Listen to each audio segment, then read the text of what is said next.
Ángel, thank you so much. And I think that's kind of a theme that we're seeing is about this interdependence between the different aspects of social progress. And one intriguing finding we're getting from the European data is that if you look at some of the group of sort of young people not in education, employment or training, often they've got very low scores around the opportunity dimension in terms of having control over their lives, trusted institutions. There's a very strong relationship with their access to information. And actually, if we're trying to get young people's lives moving, that actually access to information is crucial, that hopefully can inform policy elsewhere. Moving on now to a couple of case studies of spectacular overperformers across a whole range of aspects of social progress. At the end of last year, a Social Progress Index was launched covering 10 cities in Colombia. And this was a really exciting project for us because it was the first Social Progress Index where we had time series. And in this case study from Medellin, we can see how a city has really turned itself around and made enormous progress over a relatively short period of time. So I'm delighted that we have Ángela Escallón from Fundación Corona, one of the partners and drivers of that project in Colombia, here to tell us how Medellin did it. Ángela.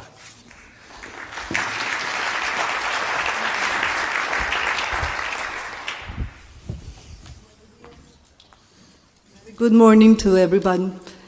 I'm very happy to be here. Thank you for the invitation. It was a long flight, but very nice to be here. Could we have the...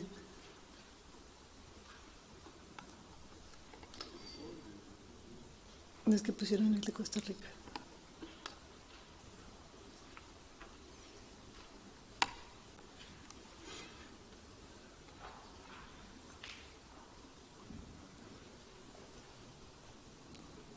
It worked? No.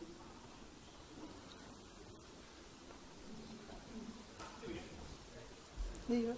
Okay. Is this right? Yes, perfect. Thank you. Okay.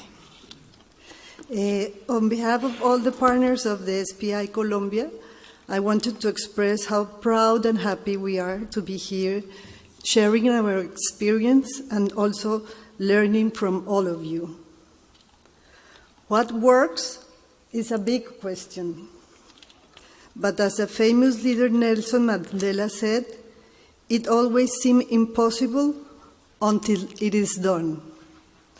This phrase can show the exciting journey we have when we start thinking with the team of social progress imperative in adapting the SPI methodology from national level to local level, to city level. And I have left in the tables some brochures of how we have worked on that.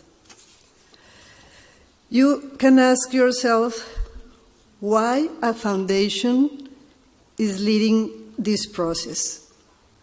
Fundación Corona has been pioneering and contributing to the development of effective and transparent governments and better informed, responsible, and engaged citizens through our program called Citizens, How Are We Doing?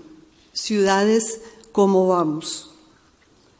This program follows up our objective and subjective indicators in order to monitor public administration results for more than 17 years.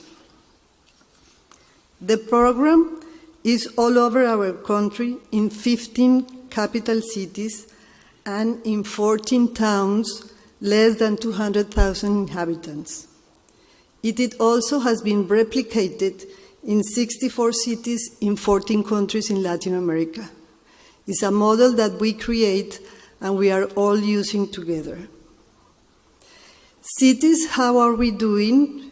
Is supported by more than 100 private sector organizations, such as universities, Chamber of Commerce, foundations, newspapers, and private companies.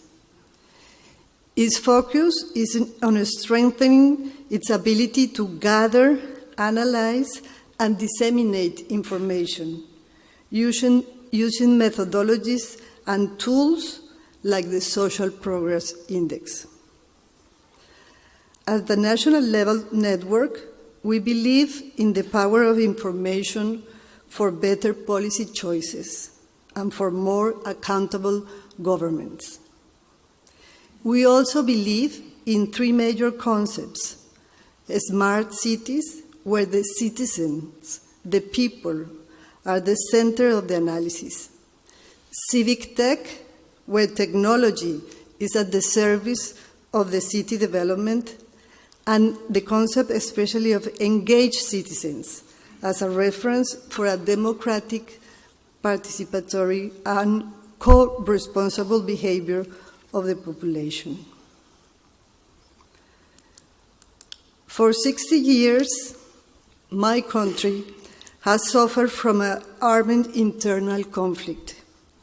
And since the 1980s, the rise of the drug cartels created deep fissures in the country's democratic institutions and in society as a whole.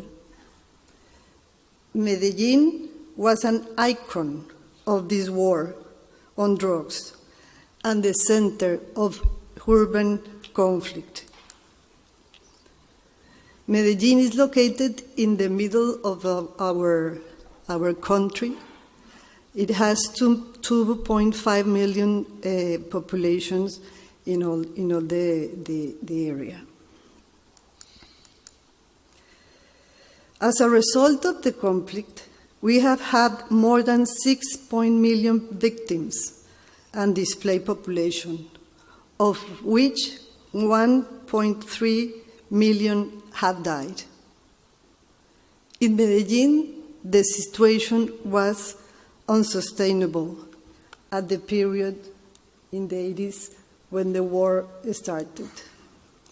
This shows how the homicide rate has dropped out through the years. Now Medellin is not included in all the rates for violence and criminals statistics, but it also shows how the big changes we have, not only on security, not only on social development, but in reducing poverty. At the essence of our problematic and conflict lies inequality. Colombia has a Gini coefficient of 0.539, one of the highest in Latin America. We are fighting very much to reduce poverty, as you can see in the last 12 years in Colombia, especially in Medellin. Inequality fuels unrest, violence, and all the socio-economical problems that accountable democratic governments should avoid. The SPI is becoming a tool not only to measure the social changes that we have been taking place in Medellin and in Colombia, but it also let us know to understand what works. In Medellin, the model government focused on the principles, what they call government principles for the city. Transparency, we need to recover our faith in ourselves and in our institutions. Resilience, in order to change as fast as we can and adapt to the new things that we have to deal every day. Nonviolence as a culture of respect of life, because we have to understand with our lives why and how is to live in a situation like that. Solidarity, participation, and innovation. And identity. This doesn't work. Medellin was won 2 years ago as an innovative city in the world because we have developed what we call key factors.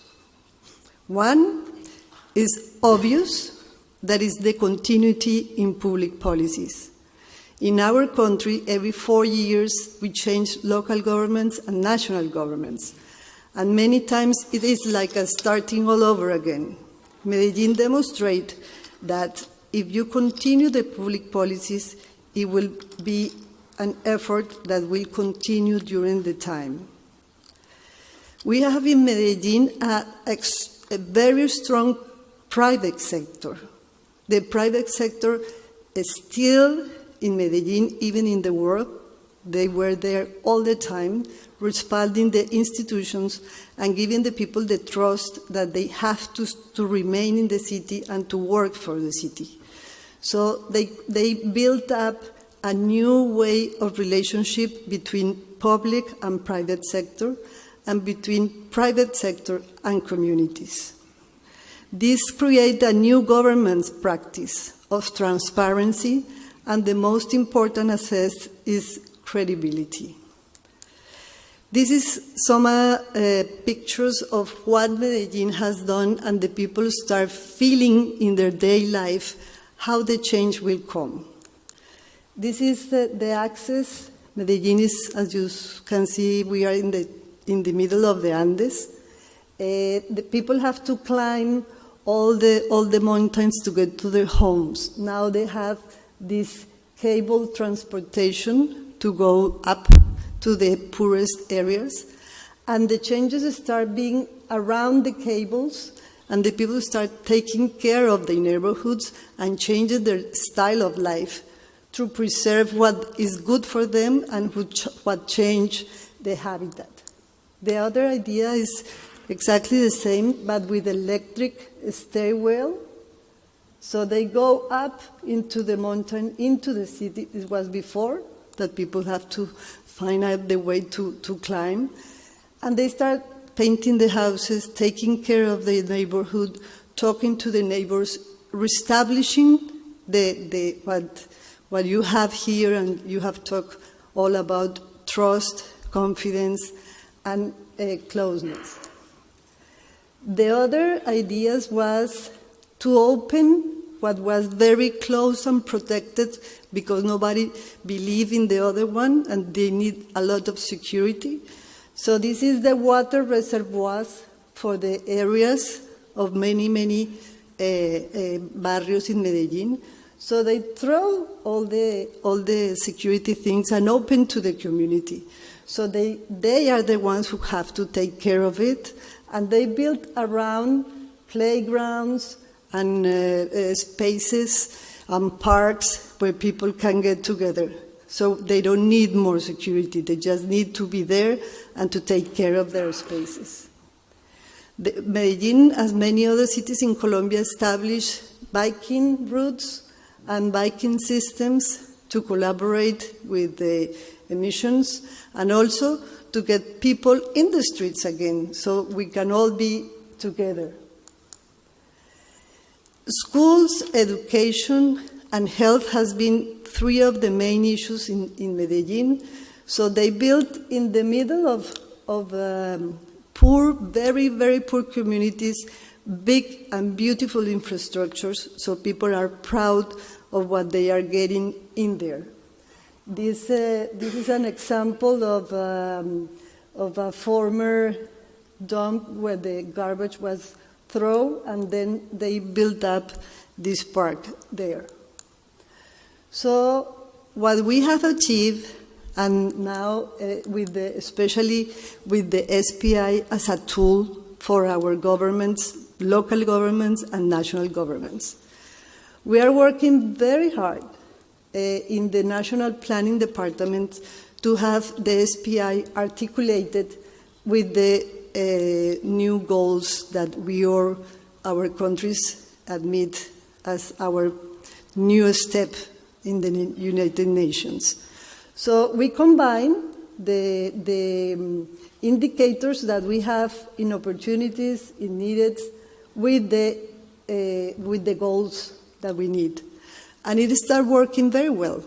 We are working with the governments, talking the same language, and saying the indicators in the SPI are reflected in the goals, and we can work together to measure and to follow them. We also have achieved that the new measures that just started in January are including the SPI as a way that they are going to be measured for the development of their local programs. This is an example of one city that is called Cali, who was also very hit by the drug problems. And they have it installed in the document and in all the process of development of the local program that the SPI will guide and will measure, and we will do it every year to see how the city is changing. Social changes, people doesn't know how to see it. So with the SPI, we are making it available. The other thing is we are working with corporations, with companies, in order that they can have the SPI of the area of influence. Companies sometimes said, I don't care about everything, I care about where I have my industry. So we are developing with them the idea to develop these SPI, local SPIs, or territorial SPIs, so they can follow the communities they are more interested on. SPI is comparative. We started in 10 cities in Colombia. We will be very glad to come back here to help Reykjavik to develop the SPI. And we have a comparative analysis because we have the same indicators, the same sources for the indicators, so cities can compare each other and see how they are doing. We also measured for the first time, Matthew Bishop mentioned and Professor Porter, the inside the city. Bogota, that is our capital, has 8 million inhabitants, and it is distributed in 20 localities. So we developed the SPI for each one of them. So you can see the difference, you can see the inequalities, you can see why they are different between them, what conditions and social and economical conditions are there. So for us, as our Nobel Prize Garcia Marquez said, and create the concept of magic reality, we are a country that we are facing our peace process. We hope it will work out and follow Rwanda and many, many other countries that show us the way. But what I want to tell you is our power and our minds and our hearts are between a war and a peace process, and we hope we can make it. Thank you. Thank you so much. Thank you, Angela. I think it's really interesting today. We've had 3 presentations from countries that have experienced conflict of some kind. And so it's not just the countries that have been stable for a long time. Countries have managed to find a way through this, and there's something very interesting in there. And thank you, Angela, also for showing that connection with the new Sustainable Development Goals. We hope that Social Progress Index can help to be an accountability tool for those crucial targets for the world for the next 15 years.